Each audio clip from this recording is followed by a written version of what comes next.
ব্রিগেডে গীতা পাঠের আমন্ত্রণ অগ্রাহ্য মমতার। হিন্দু মহাসমাবেশে কালিমালিপ্ত করার চেষ্টা তৃণমূলের। সনাতনীদের থেকে দূরে সরছেন মমতা। এসআইআর নিয়ে মমতা মিথ্যাচারের রাজনীতি। এসআইআরের তারায় পালাচ্ছে অনুপ্রবেশকারীরা। ওয়াকফ নিয়েও দ্বিচারিতা মুখ্যমন্ত্রীর।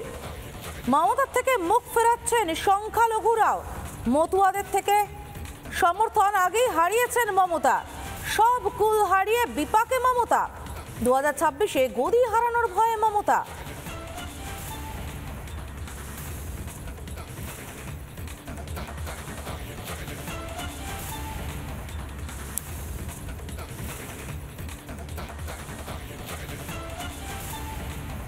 আর একবার জানিয়ে রাখতে চাইব, ব্রিগেডে গীতা পাঠের আমন্ত্রণ অগ্রাহ্য মমতার। হিন্দু মহাসমাবেশকে কালিমালিপ্ত করার চেষ্টা তৃণমূলের। সনাতনীদের থেকে দূরে সরছেন মমতা। এসআইআর নিয়ে মমতার মিথ্যাচারের রাজনীতি। এসআইআর নিয়ে মমতা মিথ্যাচারের রাজনীতি করছেন বলে অভিযোগ।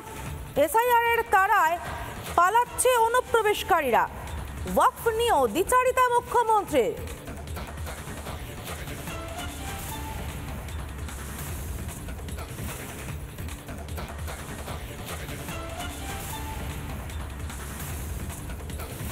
মমতার থেকে মুখ ফেরাচ্ছেন সংখ্যালঘুরা। মতুয়াদের সমর্থন আগেই হারিয়েছেন। সব কুল হারিয়ে বিপাকে মমতা। 2026-এ গদি হারানোর ভয়ে মমতা।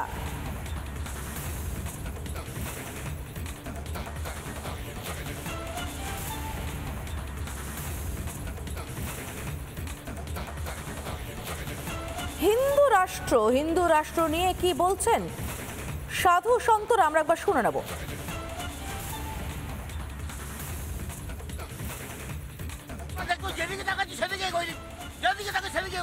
আগামী দিন অপেক্ষা করছে 2026 শুধু একদম হিন্দু রাষ্ট্র তৈরি করার জন্য। হিন্দু রাষ্ট্র তৈরি করা যাবে। 26 পরিবর্তন হবেই। যে আমরা দেখবো যেদিকে তাকাচ্ছি সেদিকে গরিব, যেদিকে তাকে সেদিকে গরিব। আগামী দিন অপেক্ষা করছে 2026 শুধু একদম হিন্দু রাষ্ট্র তৈরি করার জন্য। হিন্দু রাষ্ট্র তৈরি করা যাবে। 26 পরিবর্তন হবেই। রাজ্যের মুখ্যমন্ত্রীকেও আমন্ত্রণ জানানো হয়েছিল, উনি আসলেন না। কিভাবে দেখছেন বিষয়টা? আসলে কখনো যেখানে রাম কৃষ্ণ, তখন চিরকাল তাদের বিপক্ষেই থাকতে দেখেছি। কাদেরকে? যারা রামের বিপক্ষে, যারা রাবণ, তারা চিরকাল রামের বিপক্ষে থাকে। রামের সপক্ষে আসবার মতন ক্ষমতা, শক্তি, সামর্থ্য। সনাতনীদের এই অনুষ্ঠানে উনি এলে সনাতনীদের তো একটা ভালো লাগা তৈরি। আসলে কি করে আসবেন? ভূতে ধরিলে যেরূপ প্রলাপ বকয়, মায়ায় পড়িলে জীবের তদ্রূপ দশা হয়। আর একবার জানিয়ে রাখতে চাইবো, বারবার যে প্রশ্ন উঠছে, মমতা বন্দ্যোপাধ্যায় তিনি হিন্দু সমাবেশে মহাসমাবেশে গেলেন না, ডাকে সাড়া দিলেন না। হিন্দুর সনাতনীরা যারা সংখ্যাগুরু তাদের পাশে নেই মমতা। সংখ্যালঘু যারা, তারা মমতাকে আর বিশ্বাসই করেন না।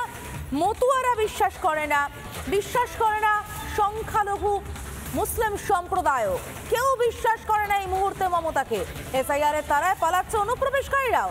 কোন ভরসায় ভোট ময়দানে নামবেন মমতা বন্দ্যোপাধ্যায়?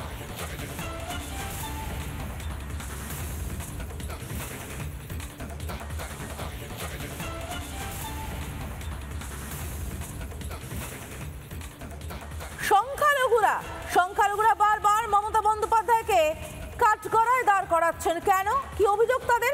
শুনুন একবার।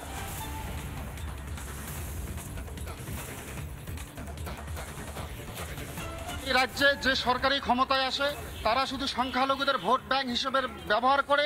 234টা মাদ্রাসা উনি দিয়েছেন 10,000 মাদ্রাসা দিব বলে, কিন্তু সেই 234টা মাদ্রাসাকে আনএডেড করে রেখেছেন। উনি বিধানসভায় বলেছেন, জনসভায় বলেছেন 234টা মাদ্রাসাকে অ্যাডেড করে দেওয়া হলো, তাদের পূর্ণ মর্যাদা দিয়ে বেতন দেওয়া। মিথ্যা কথা বলছেন মুখ্যমন্ত্রী। কথা বলছে মুখ্যমন্ত্রী। আজ অবধি 234টা মাদ্রাসার বেতন পূর্ণ অ্যাডেড করা হচ্ছে। 7,000 মাদ্রাসা দিব বলে মসনদে বসেছেন। 235টি মাদ্রাসা দিয়েছিলেন, সেই 235টি মাদ্রাসাকে এখন পর্যন্ত মিড ডে মিল, জুতা, পোশাক কিছু দেওয়া হয় না। চাকরির কোনো নিশ্চয়তা এখনো তিনি তৈরি করতে দিতে পারেননি। আমাদের টিচার কনফার্মেশন দেওয়া হয়নি। কেন?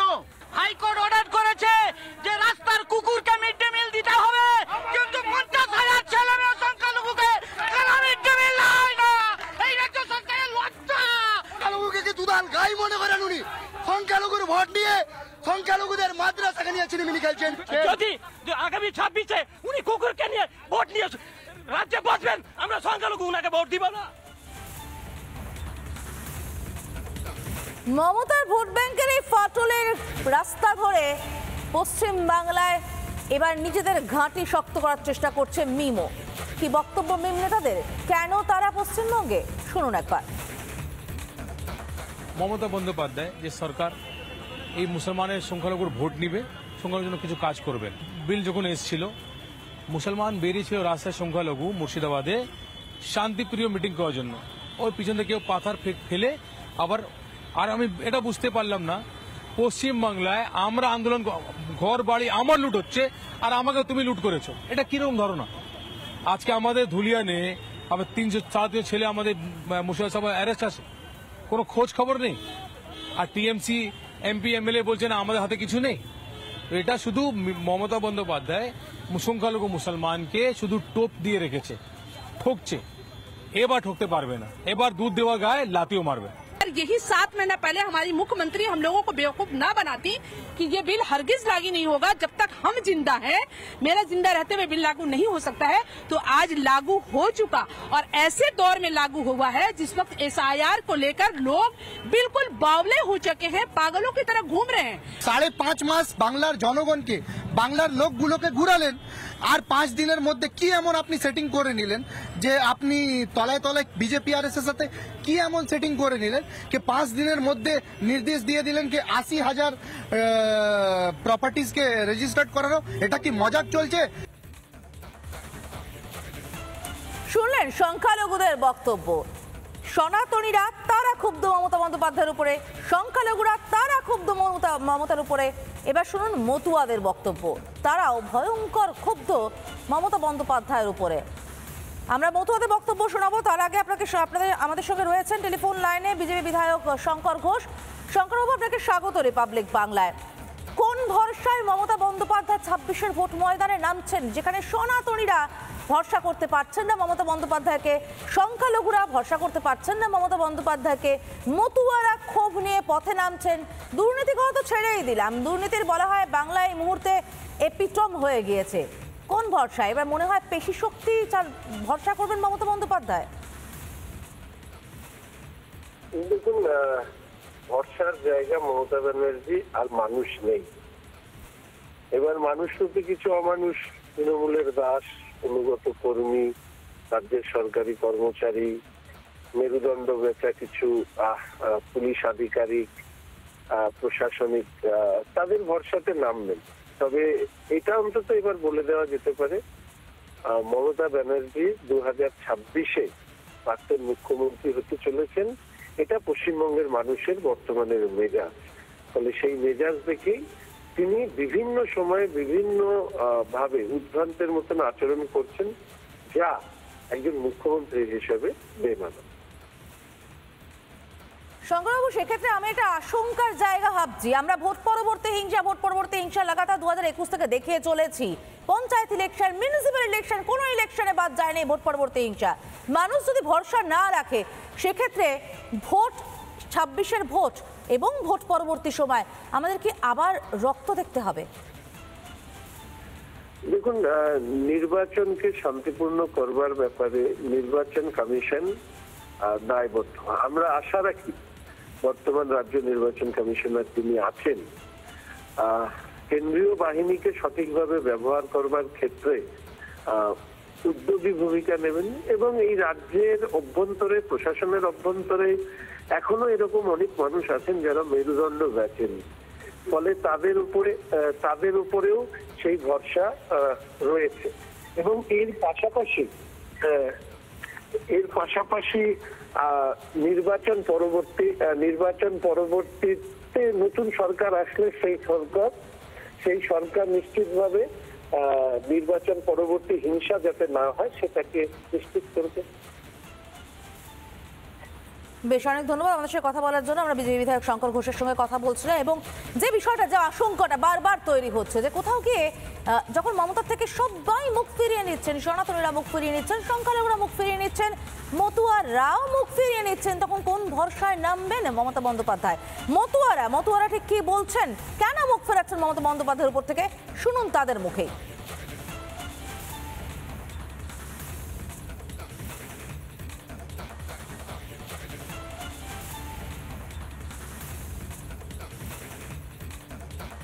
মুখ্যমন্ত্রী মমতা বন্দ্যোপাধ্যায় মতুয়াদের ভোট নিয়ে 11 সালে ক্ষমতায় আসার পর মতুয়াদের বেনাগরিক করে রাখার যে চক্রান্ত, সেই চক্রান্ত পুরোপুরি ওপেন হয়ে গেছে। সেই জন্যে মমতা বন্দ্যোপাধ্যায়কে আর ঠাকুরবাড়িতে কোনো জায়গা দেব না, এটা মতুয়াদের প্রতিজ্ঞা। মতুয়ারা যাতে বেনাগরিক হয়ে থাকে সেইটাই চায়, তাই জন্য সিএএ এবং এসআই এর বিরোধিতা করছে। মুখ্যমন্ত্রী নিজেও জানেন যে এই মতুয়ারা যত আছে এদের 10 থেকে 12% লোককে উনি ভুল বুঝিয়ে রাখতে পেরেছেন। বাকি কিন্তু 85 থেকে 88% আমাদের মতুয়া সমাজ, তারা কিন্তু জানেন যে আছে আমাদের কোনটা করলে ভালো হয়। যার জন্য দীর্ঘদিন ধরে মমতা ব্যানার্জি আমাদের এই মতুয়াদের নিয়ে এক প্রকার মিথ্যাচার করেছে।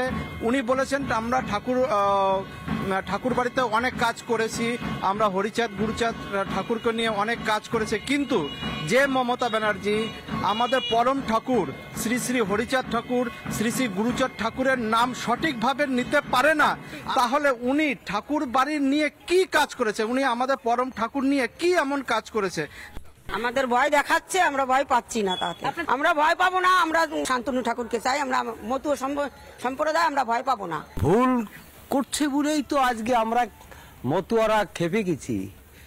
এই দিদি যে করছে মানা যাচ্ছে না দিদি, তাদের কোনো সমস্যা নেই, কিন্তু উনিই সমস্যা বানাচ্ছে।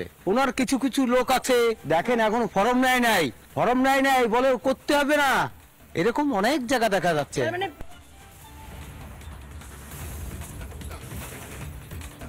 আপনারা শুনলেন মতুয়াদের বক্তব্য। মতুয়ারাও মমতা বন্দ্যোপাধ্যায়ের উপর আস্থা রাখতে পারছে না, কেউ আস্থা রাখতে পারছেন না এই মুহূর্তে মমতা বন্দ্যোপাধ্যায়ের উপর।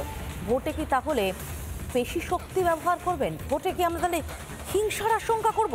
কি ভয়ঙ্কর একটা পরিস্থিতি হতে চলেছে এই 26-এর ভোটে। আমাদের সঙ্গে এই মুহূর্তে রয়েছেন কার্তিক মহারাজ, আমরা কথা বলবো তার সঙ্গে। মহারাজ, আমরা একের পর এক যে খবর করছি, মাঠে থেকে যে খবর পাচ্ছি, তাতে না সনাতনীরা ভরসা রাখতে পারছেন মমতা বন্দ্যোপাধ্যায়ের উপরে, না তো সংখ্যালঘুরা ভরসা রাখতে পারছেন, না মতুয়ারা ভরসা রাখতে পারছেন। তাহলে 26-এর ভোটে কোন ভরসায় ময়দানে নামবেন মমতা বন্দ্যোপাধ্যায় বলে মনে হচ্ছে আপনার? তো রাজনীতির ব্যাপার, যারা রাজনীতি অভিজ্ঞ তারা এটা বলতে পারবেন বেশি করে। আর আমি তো একটা ধর্মীয় প্রতিষ্ঠানের সন্ন্যাসী, সেই দিক থেকে আমাদের যে ব্রিগেডের সমাবেশ, রাজ্য সরকার সব রকম সাহায্য ছিল, করেছেন, না হলে কোনো জায়গায় কোনো অসুবিধা হয়নি। ভালো বাড়িতেও ফিরে গেছেন এবং প্রচুর পরিমাণে আমাদের পুলিশের লোক ছিল, আইবি ডিপার্টমেন্টের লোক ছিল। সেদিক থেকে আমাদের এটা সম্পূর্ণ রাজনীতির ব্যাপার, কারণ উনি রাজনীতি অভিজ্ঞ, ভালো অভিজ্ঞতা আছে। সমাবেশে এসেছেন যে সনাতনীরা, সেই সনাতনীরাই আমাদের যারা প্রতিনিধি তাদেরকে বারবার বলেছেন মমতা বন্দ্যোপাধ্যায় না আসাটা তাদেরকে আহত করেছে। মমতা বন্দ্যোপাধ্যায় বিভিন্ন ধর্মীয় সমাবেশের মঞ্চে যান, কিন্তু সনাতনীদের মঞ্চে এলেন না, সেটা তাদের আহত করেছে। দুর্নীতি থেকে শুরু করে, অধর্ম থেকে শুরু করে যা যা চলছে এ রাজ্যে, তাদের অভিযোগ অনুযায়ী তারা ভরসা রাখতে পারছেন না মমতা বন্দ্যোপাধ্যায়ের উপরে। ওটা তো ওনাদের ব্যাপার, ব্যক্তিগত ব্যাপার। আর যারা এটা রাজনীতি যারা করেন তারা অনেক অনেক বেশি অভিজ্ঞতা রাখেন। তারা এটা কিভাবে ভোট নেবেন, কিভাবে ভোট করাবেন, ভোটের জন্য কি করতে হবে সারা সেটা ভালো বোঝেন। আর আমরা আমন্ত্রণ জানিয়েছিলাম, কিন্তু আমাদের কোনো রকম বাধা, কোনো রকম অসুবিধা হয়নি। সব দিক থেকে বাধা দেওয়া হয়নি, আমরা দেখতেই পেয়েছি। কিন্তু কার্তিক মহারাজ, আপনার বিরুদ্ধেও কিন্তু মমতা বন্দ্যোপাধ্যায় অভিযোগ করেছিলেন যে আপনি ভোটের জন্য এই ধরনের সমাবেশ করেন। এটা আমি করছি না, এটা তো শ্রীমৎ ভগবত গীতা, তার একটা জন্ম জয়ন্তী আছে, সেটা হচ্ছে প্রতি বছর অগ্রহায়ণ মাসে শুক্লা একাদশী, মোক্ষদা একাদশীতে শুরু হয়। এবং এটা সারা ভারতবর্ষের বাইরে যারা সনাতনী ভাই বন্ধু আছেন তারা উদযাপন করেন মহা ধুমধাম সহকারে। আমরা এটা কয়েক বছর যাবত এটা করছি।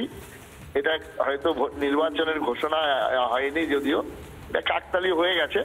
আর ভারতবর্ষের ভোট রাজনীতি, এ তো সারা বছর ভোট হয়।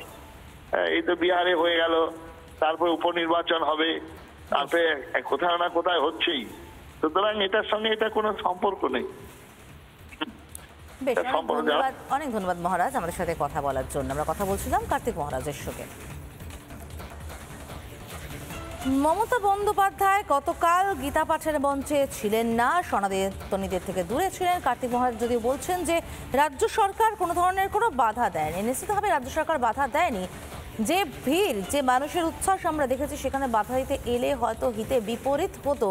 তবে মুখ্যমন্ত্রী নিজে এই গীতা পাঠের আসরে উপস্থিত হননি। তা নিয়ে রাজ্যের বিরোধী দলনেতা শুভেন্দু অধিকারী তিনি কি বলছেন শুনে নেব। আয়োজকরা তো বলেছিলেন যে মুখ্যমন্ত্রীকে আমন্ত্রণ করবে, মুখ্যমন্ত্রী না এসে প্রমাণ করলে প্রকৃত হিন্দু। আয়োজকরা বলতে পারবে কেন আমন্ত্রণ করেছিল। আমি তো মমতা ব্যানার্জিকে হিন্দু বলে মনে করি, আমি তো ওনার সঙ্গে কাজ করেছি এবং ওনাকে পরিত্যাগ করেছি, হিন্দু বাড়ির ছেলে হিসাবে পরিত্যাগ করেছি, কারণ তিনি সীমাহীন দোষণ হিন্দু ধর্মকে কালচারাল প্রোগ্রামে পরিণত করা, পিতৃপক্ষে পুজো উদ্বোধনে যাওয়া এবং মহাকুম্ভকে মুক্তিযুদ্ধ বলা থেকে হিন্দু ধর্মকে গন্ধা ধর্ম বলা থেকে রাম মন্দির উদ্বোধনের বিরুদ্ধে মিছিল হিন্দুদের আঘাত দেওয়ার জন্য যা যা করার তিনি করেছেন, তার পুলিশ মন্ত্রিত্বে মা কালীকে প্রিজন ভ্যানে উঠতে হয়েছে। আয়োজকরা ডেকেছিলেন, কেন ডেকেছিলেন আয়োজকরা বলতে পারবেন। আমি মনে করি মমতা ব্যানার্জি হিন্দু নন, হিন্দু রীতি নীতি শাস্ত্র বিরোধী।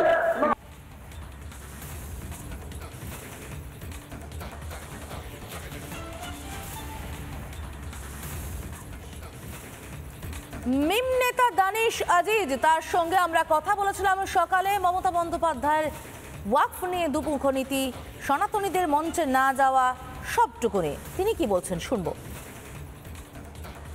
মমতা বন্দ্যোপাধ্যায় প্রথম স্ট্যান্ডার্ড পলিটিক্স খেলছেন, আজ থেকে নয় 2011 থেকে ডিস্ট্রাকশন করার চেষ্টা করছে। আর বাংলাতে ডিস্ট্রাকশনের রাজনীতি করে এরা নিজেদের ভোট পোলারাইজ করে গতি চাইছে। এটা বাংলার লোক কোনোদিন স্বীকার করবে না। তাই কড়া উত্তর দিতে চলেছে জনগণ, বাংলার জনগণ খুব বড় উত্তর দিতে চলেছে। বিজেপি রাজ্য সাধারণ সম্পাদক জগন্নাথ চট্টোপাধ্যায় তিনি কি বলছেন শুনে নেওয়া যাক। মমতা ব্যানার্জির ভোট ব্যাংক বলে আর এই 26-এর নির্বাচনে কিছু থাকবে না। মুসলমান ভোট নিয়ে তার সাপের ছুঁচো গেলা হয়েছে। মুসলিম আধিপত্যবাদের যে রাজনীতি, তার হাত ধরে শুরু হলো, তার খেসারত তৃণমূল কংগ্রেসকে দিতে হবে। এসআইআর নিয়ে তিনি ভ্রম তৈরি করার চেষ্টা করেছিলেন মতুয়াদের মধ্যে, রাজবংশীদের মধ্যে। যে সংখ্যক এনুমারেশন ফর্ম মতুয়া রাজবংশীরা জমা করেছে তাতে প্রমাণ হয়ে গেছে মমতা ব্যানার্জির ন্যারেটিভ, মমতা ব্যানার্জির বিমর্ষ এরা কেউ গ্রহণ করেন। আর 4 মাসের প্রতীক্ষা, 26-এর নির্বাচন, তৃণমূল কংগ্রেসের বিসর্জন। আপনারা আরো একবার জানিয়ে রাখতে চাইবো যে বিতর্ক বারবার সামনে আসছে যে সনাতনীদের মঞ্চে, সেখানে মমতা বন্দ্যোপাধ্যায়কে ডাকা হয়েছিল, অথচ মমতা বন্দ্যোপাধ্যায় গেলেন না। যে সংখ্যালঘুদের মঞ্চে মমতা বন্দ্যোপাধ্যায় বারবার ছুটে যান, সেই সংখ্যালঘুদের নিয়েও মিথ্যাচার করলেন মমতা বন্দ্যোপাধ্যায়, এমনটাই অভিযোগ উঠছে। ওয়াকফ নিয়ে দ্বিচারিতার অভিযোগ উঠছে। মতুয়ারা মমতা বন্দ্যোপাধ্যায়ের উপর যে আশা রেখেছিলেন, সেখান থেকে ভয়ঙ্কর রকমভাবে আশা হতো, এবং মতুয়ারাও ভরসা রাখতে পারছেন না মমতা বন্দ্যোপাধ্যায়ের উপরে। সব মিলিয়ে এই মুহূর্তে মমতা বন্দ্যোপাধ্যায়ের উপর ভরসা নেই সনাতনী থেকে সংখ্যালঘু কারোরই। 2026-এ তাহলে কোন ভরসায় মমতা বন্দ্যোপাধ্যায় ভোটে লড়তে চলেছেন? 2026-এ বিরোধী আসনের জন্যই লড়তে চলেছেন মমতা বন্দ্যোপাধ্যায়। এই মুহূর্তে সমাজের সব স্তরের মানুষ, হিন্দু থেকে শুরু করে সনাতনী থেকে শুরু করে মতুয়া, সংখ্যালঘু, কেউ ভরসা রাখতে পারছেন না মমতা বন্দ্যোপাধ্যায়ের উপর। আমরা কথা বলেছিলাম বিজেপি বিধায়ক সুব্রত ঠাকুরের সঙ্গে, তিনি কি বলছেন শুনবো। মমতা ব্যানার্জি এই 15 বছরের শাসনকালে এই সাধারণ জনগণ যারা আছেন তাদের সবার বিরোধী।